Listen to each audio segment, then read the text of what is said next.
Hello everyone, welcome to my YouTube channel. I am your Raghunatha R, Assistant Master, Government High School, Badavanalli, Madhugiri Taluk, Tumkur District. Dear students, in the last video, we discussed about indicators of development. Under this heading, we discussed about income indicators. ದೇಶದ ಆರ್ಥಿಕ ಅಭಿವೃದ್ಧಿಯನ್ನು ಅಳೆಯುವ ವಿಧಾನಗಳು ಹೇಗೆ ಅಳೆಯಬಹುದು ಅಂತಕ್ಕಂಥದ್ದನ್ನು ನಾವು ನೋಡ್ತಾ ಇದ್ವಿ. ಅದರಲ್ಲಿ ಆದಾಯದ ಸೂಚಕಗಳನ್ನು ಬಳಸಿ ನಾವು ದೇಶದ ಅಭಿವೃದ್ಧಿಯ ಗತಿಯನ್ನು ಅಳೆಯಬಹುದು ಅಂತಕ್ಕಂಥದ್ದನ್ನು ಕಳೆದ ತರಗತಿಯಲ್ಲಿ ಚರ್ಚೆಯನ್ನು ಮಾಡಿದ್ವಿ. ಆದಾಯದ ಸೂಚ್ಯಂಕಗಳಲ್ಲಿ ನಾವು ರಾಷ್ಟ್ರೀಯ ವರಮಾನ ಮತ್ತು ತಲಾ ವರಮಾನಗಳನ್ನು ಆದಾಯದ ಸೂಚಕಗಳಾಗಿ ಬಳಸ್ಕೊಂಡ್ವಿ. The total value of goods and services produce in a country during 1 year is called national income.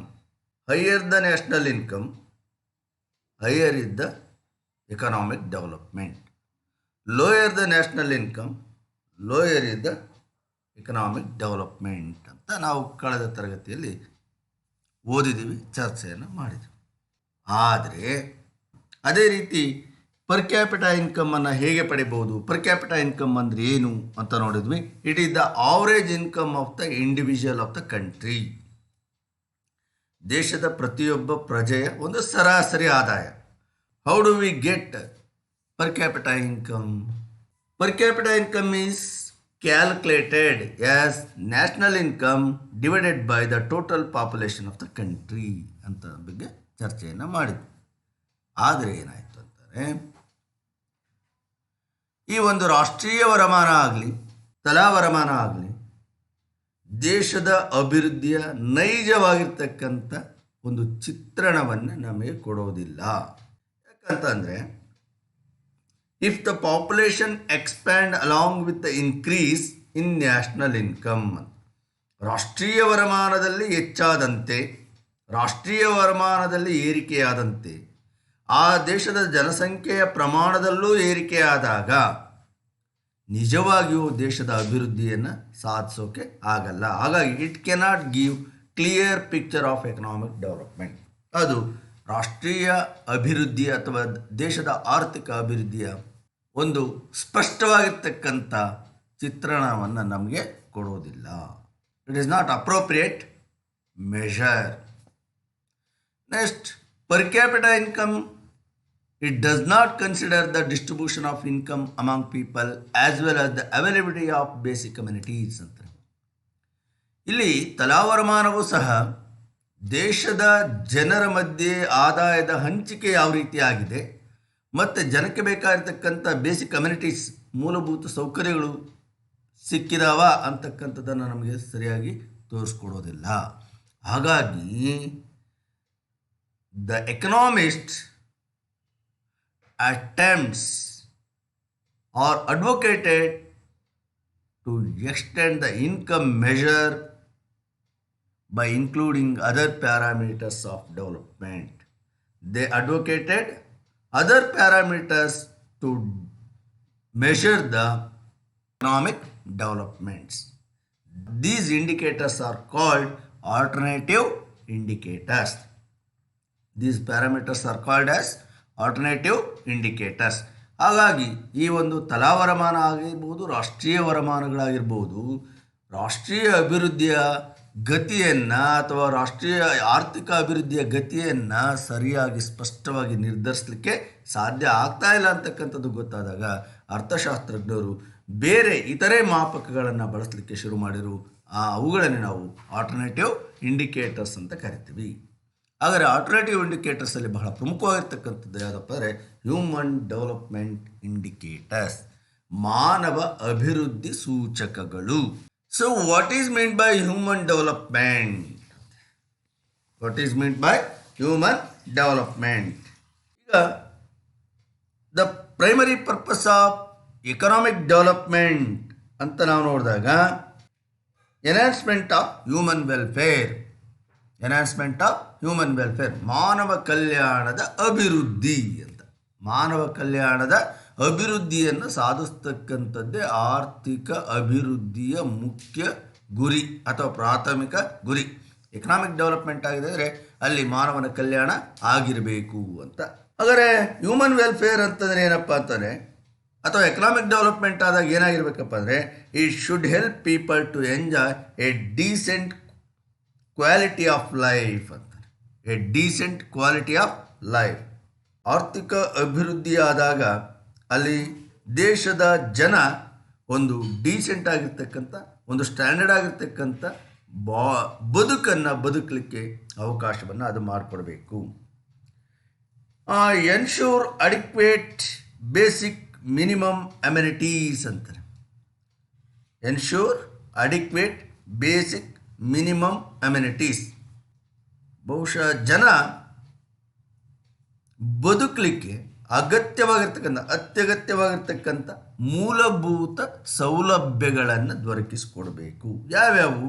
Food, shelter, clothing, education, health, social security, clean water, pure air and unpolluted environment.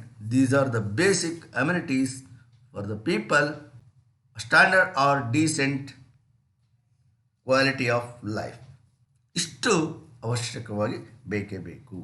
ಆದರೆ low income ಇರ್ತಕ್ಕಂಥ, ಕಡಿಮೆ ವರಮಾನವನ್ನು ಹೊಂದಿರತಕ್ಕಂಥ ದೇಶಗಳಲ್ಲಿ ಈ ರೀತಿಯಾಗಿರ್ತಕ್ಕಂಥ basic minimum ಅಮ್ಯುನಿಟೀಸನ್ನು ಕೊಡಲಿಕ್ಕೆ ಸಾಧ್ಯ ಆಗೋದಿಲ್ಲ. ಆ ದೇಶಗಳು ಇಂಥವುಗಳನ್ನು ನಾವು ಒದಗಿಸ್ತೀವಿ ಅಂತಕ್ಕಂಥ ಭರವಸೆಯನ್ನು ಕೊಡಲಿಕ್ಕೂ ಸಾಧ್ಯ ಆಗದೇ ಇರಬಹುದು.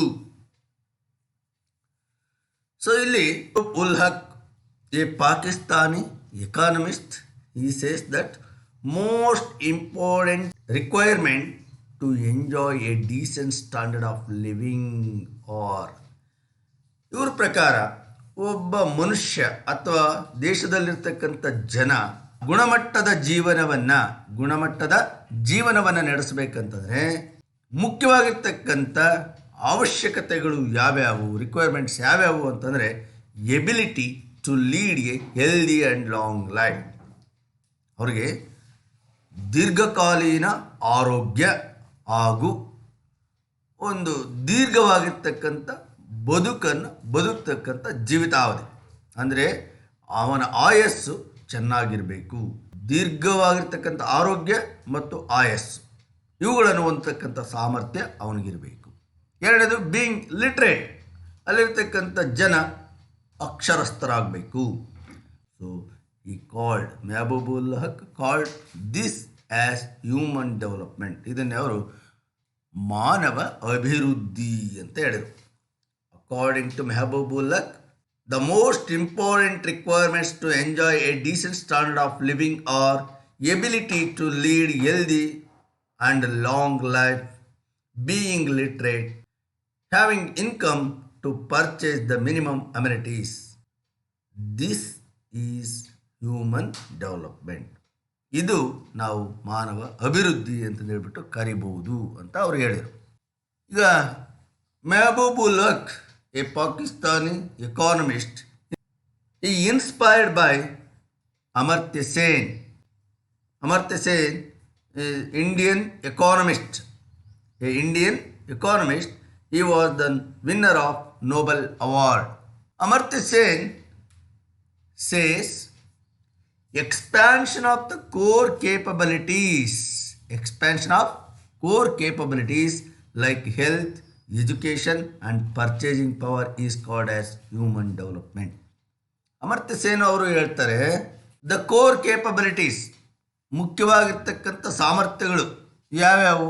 ಹೆಲ್ತು, ಎಜುಕೇಷನು ಮತ್ತು ಪರ್ಚೇಸಿಂಗ್ ಪವರ್. ಇವುಗಳನ್ನು ನಾವು ವಿಸ್ತರಿಸ್ತಕ್ಕಂಥದ್ದು, ಜನರಿಗೆ ಒದಗಿಸ್ತಕ್ಕಂಥದ್ದನ್ನು ನಾವು ಹ್ಯೂಮನ್ ಡೆವಲಪ್ಮೆಂಟ್ ಅಂತ ಹೇಳ್ತೀವಿ. ದೇಶದಲ್ಲಿರ್ತಕ್ಕಂಥ ಜನರಿಗೆ ಹೆಲ್ತು, ಎಜುಕೇಷನು ಮತ್ತು ಪರ್ಚೇಸಿಂಗ್ ಪವರನ್ನು ನಾವು ಒದಗಿಸ್ಬೇಕು. ಆಗ ಅದನ್ನು ನಾವು ಹ್ಯೂಮನ್ ಡೆವಲಪ್ಮೆಂಟ್ ಅಂತ ಹೇಳ್ಬಿಟ್ಟು ಕರಿಬೋದು ಅಂತೇಳಿ ಅಮರ್ತ್ಯ ಸೇನ್ ಅವರು ಹೇಳ್ತಾರೆ. So expansion of core capabilities like health, education and purchasing power is called human development. ಹಾಗಾದರೆ how do we measure human development? ಮಾನವ ಅಭಿವೃದ್ಧಿಯನ್ನು ನಾವು ಹೇಗೆ ಅಳಿಬೋದು?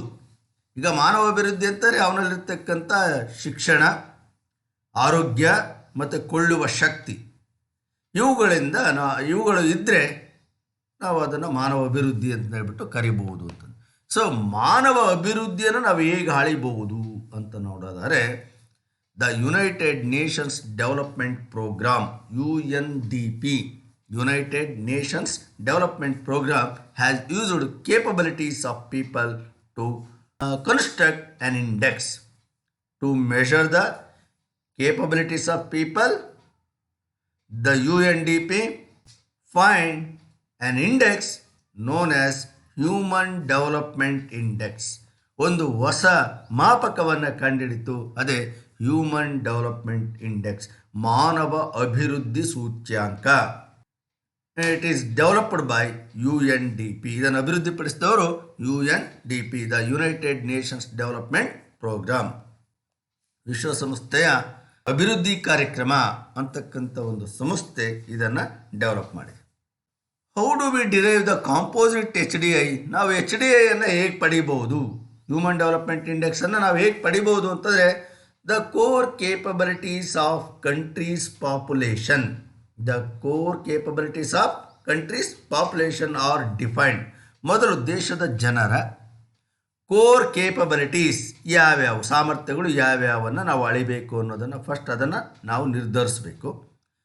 ಆಮೇಲೆ ಮೆಷರ್ಡ್ ಮಾಡಬೇಕು ಅವನ್ನು, ಮತ್ತು ಅವುಗಳನ್ನೆಲ್ಲವನ್ನು ಸೇರಿಸಿ ಅದರ ಅವರೇಜನ್ನು ಪಡೆದಾಗ ನಾವು HDIಯನ್ನು ಪಡಿಬೋದು. ಕೋರ್ ಕೇಪಬಿಲಿಟೀಸಲ್ಲಿ ಮುಖ್ಯವಾಗಿ ಬರ್ತಕ್ಕಂಥದ್ದು health. So health is measured in terms of life expectancy. ಆರೋಗ್ಯವನ್ನು ಹೇಗೆ ಅಳಿಬೋದು ಅಂತಂದರೆ, ಅಲ್ಲಿಯ ಜನರ ನಿರೀಕ್ಷಿತ ಜೀವಿತಾವಧಿಯ ಮೂಲಕ ನಾವು ಆ ದೇಶದ ಜನರ ಆರೋಗ್ಯವನ್ನು ಅಳಿಬೋದು. ಅಲ್ಲಿಯ ಜನ ಆರೋಗ್ಯವಾಗಿದ್ದಾರಾ ಅಥವಾ ಅನಾರೋಗ್ಯವಾಗಿದ್ದಾರಾ ಅಂತಕ್ಕಂಥದ್ದನ್ನು ಅಳಿಬೋದು. ಇನ್ನು ಎಜುಕೇಷನನ್ನು ನಾವು ಹೇಗೆ ಅಳಿಬೋದು? Education is measured in terms of literacy attainment. ಆ ದೇಶದ ಜನರು ಗಳಿಸಿರ್ತಕ್ಕಂಥ ಶಿಕ್ಷಣದ ಆಧಾರದ ಮೇಲೆ ನಾವು ಅಲ್ಲಿರ್ತಕ್ಕಂಥ ಶಿಕ್ಷಣದ ಮಟ್ಟವನ್ನು ಅಳಿಬಹುದು. ಮತ್ತು ಪರ್ಚೇಸಿಂಗ್ ಪವರನ್ನು ಹೇಗೆ ಅಳಿತೀವಿ ಅಂತಂದರೆ, ಪರ್ ಕ್ಯಾಪಿಟಾ ಇನ್ಕಮ್ ಮೂಲಕ, ಅವರ ತಲಾವರಮಾನದ ಮೂಲಕ ಅಲ್ಲಿಯ ಜನರ ಕೊಳ್ಳುವ ಶಕ್ತಿಯನ್ನು ನಾವು ಅಳೆಯಬಹುದು.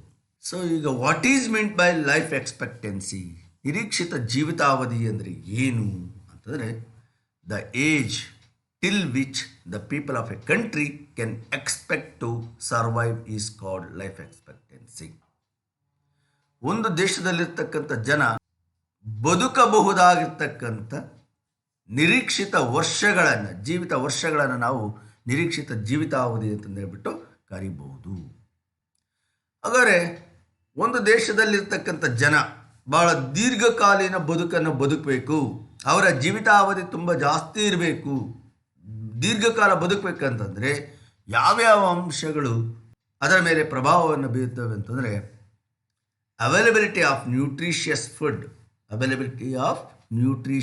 ಫುಡ್ ಅಂದರೆ ಪೌಷ್ಟಿಕಯುಕ್ತ ಆಹಾರ, excellent health and hygiene facilities, ಉತ್ತಮವಾಗಿರ್ತಕ್ಕಂಥ ಆರೋಗ್ಯ ಮತ್ತು ಸೌಕರ್ಯ, ನೆಕ್ಸ್ಟ್ ಕ್ಲೀನ್ ಎನ್ವಿರಾನ್ಮೆಂಟ್,